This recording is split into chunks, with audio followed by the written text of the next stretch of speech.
9 de la mañana, 33 minutos. Seguimos en esta primera edición de Radio Análisis, jueves 30 de junio de 2022. Y vamos a presentar a continuación, bueno, quienes son parte de Radio Universidad de Chile, nos acompañan para conversar distintos temas. Hablo de la Fundación Sol y hoy junto con Santiago Roselot, economista. Santiago, muy buenos días. Hola Diana, muy buenos días, ¿qué tal? Bueno, sabemos, podemos leerlo en la prensa, también por declaraciones que hemos escuchado en los últimos días. Bueno, se cumple este plazo que se había pensado, claro, para primero y día jueves 30, de hecho, pero el presidente está de gira en el norte de nuestro país, entonces para mañana se espera formalmente poder conocer más antecedentes de lo que va a ser esta reforma tributaria. Se ha hablado de tres enfoques: uno, impuesto a la renta, riqueza, ingreso de las personas y lo relacionado con elusión, evasión, exenciones. Otro, al royalty a la minería, que sería a través de una indicación sustitutiva. Y un tercero, con temas de impuestos verdes, que ya se proyecta para fin de año. Por lo menos son algunas de los elementos que se han adelantado hasta ahora, como digo, a través de la prensa. Si rescatamos, Santiago, alguna de las declaraciones del presidente, también habla de esta reforma tributaria no es contra alguien, es una reforma para Chile, una reforma para un desarrollo más justo y equitativo.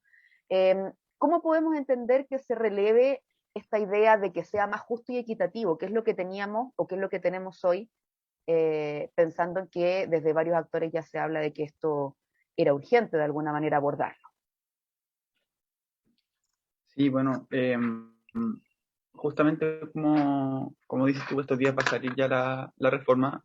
Lo que se sabe ahora son trascendidos de momento, ¿cierto? Exacto. Estamos ahí bien expectantes de lo que pueda salir, pero claro, la idea del día de hoy fue revisar un poco la estructura del sistema tributario para ver de qué estamos hablando cuando hablamos del sistema tributario, cómo funciona, cuáles son sus objetivos, etcétera. Y bueno, es bien fundamental el rol que cumple o los roles que cumple un sistema tributario, ¿cierto? En un país, en una sociedad.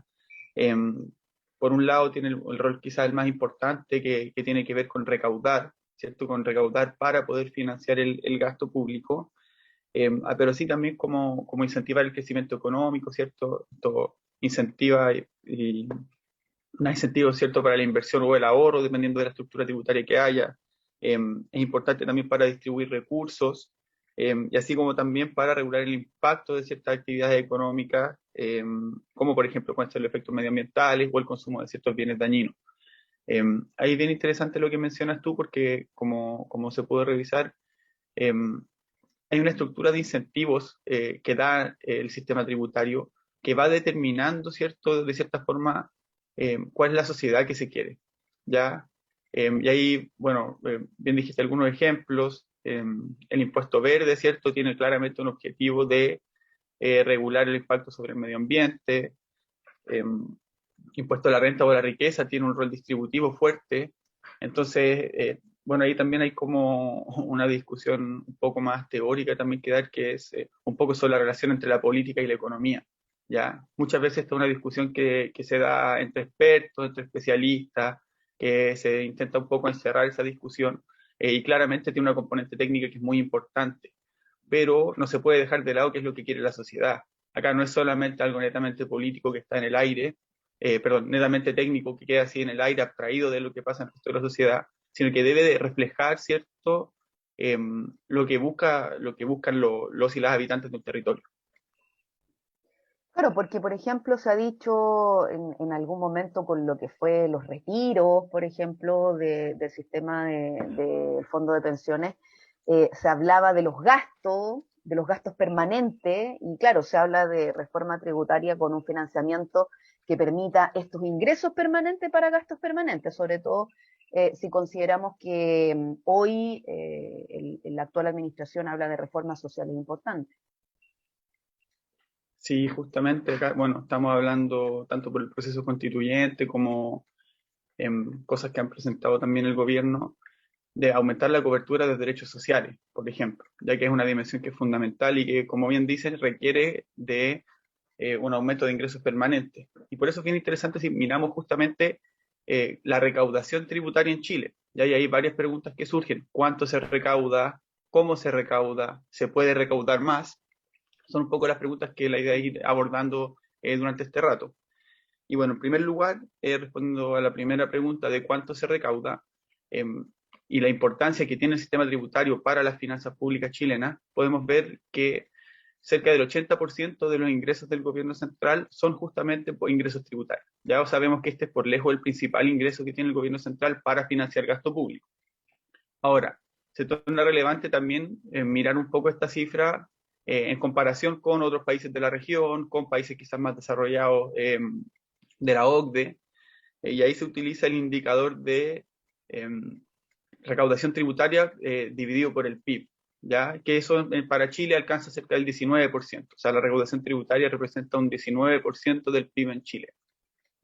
Si miramos, como comentaba un poco la evidencia comparada, vemos que está por debajo del promedio de América Latina. El promedio de América Latina está en torno al 22% y muy por debajo del promedio OCDE, que está en torno al 33%. Es decir, ¿qué es lo que nos muestra esto? Que bueno, países que comúnmente se habla, ¿cierto?, como más desarrollados, que tienen muchas veces estados más grandes y mayor garantía de derechos sociales, justamente recaudan más. Entonces, bueno, se torna necesario y hay espacio para aumentar la carga tributaria en Chile. ¿Ya? Sobre todo pensando que es una carga tributaria y que no ha variado sustancialmente en los últimos 20, 30 años. ¿Ya? Em, Ahí, bueno, la segunda pregunta que se torna también muy relevante, perdón, tiene que ver con cómo se recauda. Ya sabemos que se recauda poco, que hay espacio para recaudar más, Claro, pero hay la más segunda margen. pregunta es cómo se recauda. Exactamente. ¿Cómo se recauda y por qué esto es relevante? Porque esta es la pregunta de quiénes pagan, ¿cierto? Mm. Y ahí, bueno, lo deseable a nuestro ojo, ¿cierto?, es que las personas de mayores ingresos puedan pagar y aportar, puedan pagar mayores tasas de impuestos y así también aportar de mayor manera a estos ingresos tributarios del Estado. Y si nosotros miramos justamente cuál es el impuesto particular que representa la mayor parte de los ingresos tributarios, es el IVA, ¿cierto? El impuesto al valor agregado. Este es un impuesto que es al consumo, que grava prácticamente todos los bienes del país, como cuando uno compra cualquier cosa, por lo general se incluye el IVA, salvo contadas excepciones. Y este es un impuesto que se considera regresivo. ¿Qué quiere decir regresivo? Que a mayor nivel de ingresos, menor es la tasa de impuesto que se paga. ¿Por qué? Porque, como les comentaba, este grava el consumo, ¿ya? Y los hogares más pobres dedican el 100% de su ingreso al consumo. No, Incluso muchas veces se se endeudan, entonces el adeudan. consumo Mm. supera sus ingresos, mientras que, o sea, y de esa forma vemos que el IVA se aplica al 100% de sus ingresos, ¿ya? En los hogares más acaudalados, ¿cierto? Em, Se dedica parte del dinero al consumo, pero también hay una parte que se va a ahorro. ¿Y cuál es la parte que se grava? Solamente el consumo, pero no el ahorro. Es decir, hay un porcentaje de los ingresos de los hogares más acaudalados que no se graban a través del IVA. Entonces, por eso vemos que este es un impuesto regresivo. Y nuevamente, eh, si nosotros miramos hacia otros países, vemos que también la tendencia va un poco hacia allá. En Chile, bueno, el 41% de los ingresos tributarios vienen a través del IVA, comparado con un 27% en América Latina, promedio de América Latina, y un 20% de la OCDE. Ya, o sea, vemos que este es un impuesto que claramente regresivo y que en la mayoría de los países no es la base de sus ingresos tributarios. Entonces, ahí se torna bien relevante el poder repensar la estructura tributaria y, bueno, respondiendo un poco a lo que te comentaba, ¿cierto? En base a no solamente criterios técnicos, que claramente deben estar presentes, sino que también a criterios políticos, respondiendo a la pregunta, ¿quién tiene que pagar los impuestos? ¿Quién tiene que Mm. pagar más impuestos? ¿Quién tiene que aportar más? ¿Ya? Y ahí, bueno, otro elemento que también llama la atención, si nosotros lo miramos en términos comparados, tiene que ver con el impuesto de la renta de las personas. ¿Ya? En Chile el impuesto de la renta de las personas representa cerca del 10% de los ingresos tributarios totales, que es más o menos la misma cifra que alcanza para América Latina y el Caribe, pero podemos ver que en el caso de países de la OCDE supera el 20%, ya está en torno al 23, 24%. Y este es un impuesto, a diferencia del anterior, que se considera un impuesto progresivo, ¿cierto? ¿Por qué? Porque a mayor nivel de ingresos, por lo general, es mayor la tasa de impuestos. Eso es lo que vemos al menos en el sistema tributario chileno y en la mayoría de los sistemas tributarios del mundo. ¿Ya? Entonces, bueno, eso es un poco la foto que tenemos, ¿cierto? Se recauda poco y no solamente se recauda poco, sino que la recaudación tributaria le carga la mano, por decirlo así, a los hogares más pobres. Santiago, y claro, hay un debate ahí, claro, pensando en estos elementos que tú estabas aprovechando de responder ante estas preguntas, que claro, como público en general, es cierto, puede ser alguna discusión un tanto técnica a veces, difícil de digerir a lo mejor para uno como público general, eh, pero si podemos tratar de hacer un poco de reflexión sobre eso, además de las personas, ¿qué pasa con la figura de las grandes compañías? Eh, tenemos el impuesto de primera categoría, el presidente hablaba que tampoco ahora se va a tocar a las pymes, ¿qué pasa con esa figura entre medio? Además, considerando lo que son la tasa de ganancia de capital, que a lo mejor podríamos aportar sobre eso, u otro que parezca relevante también en esta suerte de preguntas y respuestas que estamos dando hoy. Sí, bueno, eso se torna súper relevante porque determina en gran parte la de la inversión, ¿cierto? La idea acá, particularmente en torno al impuesto a las empresas, tiene que ver con los incentivos que traen inversión y por ende al crecimiento económico. Ya es un tema que es bien delicado. Eh, pero hay varios temas que igual llaman la atención, ¿cierto?, dentro de esta estructura tributaria, que por un lado está, que bueno, también se vincula con, bueno, entendemos que las empresas no se levantan de la nada, sino que están asociados también a una persona, por lo general, una persona, un grupo familiar, un dueño. Entonces hay una relación que es bien interesante entre el impuesto que pagan las personas y el impuesto que pagan las empresas. Hoy tenemos un sistema integrado en el cual las personas pueden descontar de su pago de impuestos utilidades que no se retiran en su empresa. ¿Ya? Entonces eso, la integración o desintegración es una dimensión Mm. que sería bien interesante de poder revisar justamente en una reforma tributaria para aumentar la recaudación. Y ahí, bueno, está como la otra patita, ¿cierto? Que también lo comentaba un poco el tema de los súper ricos, ¿ya? El tema de los súper ricos que, bueno, hay distintos niveles según patrimonio, según riqueza, para poder definir cuántos son y cuáles son. Pero, por ejemplo, hay 8 personas, si no me equivoco, que tienen 8 personas chilenas que tienen más de $1.000 millones que aparecen en la lista Forbes, y que en realidad la cantidad de plata y de riqueza que ellos manejan es mucho, y hay también ahí espacio para poder aumentar los impuestos. Por ejemplo, con un impuesto al patrimonio hay estudios que indican que se podría recaudar en torno al 1% del PIB, que es un aporte bien importante a la recaudación tributaria.